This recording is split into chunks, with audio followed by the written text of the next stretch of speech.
আমাদের পরিবেশের এই বিপর্যয়ের জন্য আসলে দায়ী কে? এই বিষয়টা নির্ধারণ করা বেশ কঠিন। আমরা প্রত্যেকেই কোনো না কোনোভাবে জলবায়ু পরিবর্তনের জন্য দায়ী। আজকের এই ভিডিওতে দেখাবো আমাদের পরিবেশ দূষণের মাত্রা কোন পর্যায় পর্যন্ত পৌঁছে গিয়েছে। আমি একজন প্রকৃতিপ্রেমী হিসেবে প্রকৃতির কাছাকাছি থাকতে পছন্দ করি। কিন্তু যখন প্রাকৃতিক পরিবেশগুলোর কাছে যাই তখন দেখি আমরা যারা ভ্রমণ করি তারাও বিভিন্নভাবে পরিবেশ দূষণ করছি। আর এই পরিবেশটা যখন দেখি তখন খুবই খারাপ লাগে। একদিকে গাছপালা কেটে ধ্বংস করছি, অন্যদিকে প্রাকৃতিক পরিবেশের ভারসাম্য নষ্ট করছি।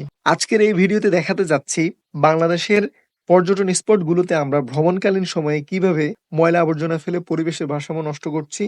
আমাদের হাত থেকে বাংলাদেশের একমাত্র প্রবাল দ্বীপ সেন্ট মার্টিনও রেহাই পায়নি। একটা জিনিস আপনাদেরকে দেখাই গাইজ, এই যে যারা আসে তারা কিন্তু এই যে বোতলগুলো যেখানে সেখানে ফেলে, এখানে নির্দিষ্ট একটা জায়গায় বোতল ফেলতে পারে।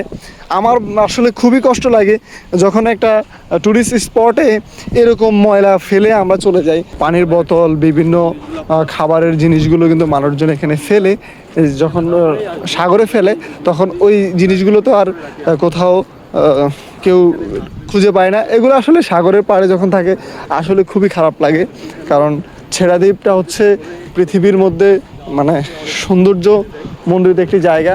মানে বাংলাদেশের মধ্যে শুধু যে সুন্দর জায়গা সেটা না, এটা পৃথিবীর অন্যতম একটি সুন্দর জায়গা সেন্ট মার্টিন।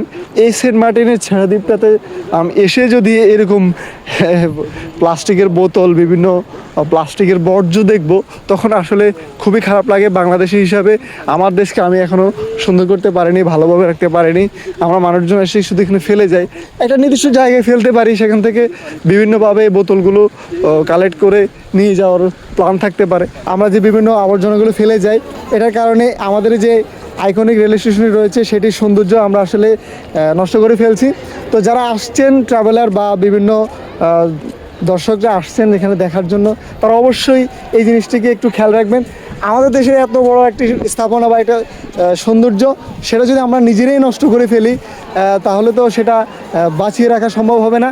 আমি এই যে আমার সামনে এতগুলো ময়লা দেখতে পাচ্ছি, মানে এটা আমি বিশ্বাসই করতে পারছি না যে আমরা এই ময়লাগুলো ফেলে গেছি। যারা আমরা ঘুরে পর্যটন এরিয়াগুলো দেখি তাদের মন মানসিকতা কি আসলে এমন যে একটা জায়গায় যাব সেটা নষ্ট করে ফেলবো। তা আমি সবাইকে অবশ্যই এটা থেকে বেরিয়ে আসার জন্য আহ্বান জানাচ্ছি যে আপনারা যারা ঘুরতে আসবেন তারা অবশ্যই এখানে ময়লা ফেলার বিভিন্ন জায়গা রয়েছে, সেগুলো আপনারা ব্যবহার করবেন। তো আপনারা দেখুন, আপনাদেরকে ময়লা ফেলানোর জন্য বিভিন্ন জায়গায় কিন্তু ঝুড়ি দেওয়া রয়েছে বা বিভিন্ন নির্দিষ্ট জায়গা রয়েছে, সেখানে ফেলবেন। আসলে আমাদের অসচেতনতার কারণে আমরা কিন্তু আমাদের সৌন্দর্য জায়গাগুলোকে নষ্ট করে ফেলি। এই যে আপনাদেরকে আমি দেখাচ্ছি, এটা হচ্ছে এই যে এখানে বলাই আছে যে আমাকে ব্যবহার করুন।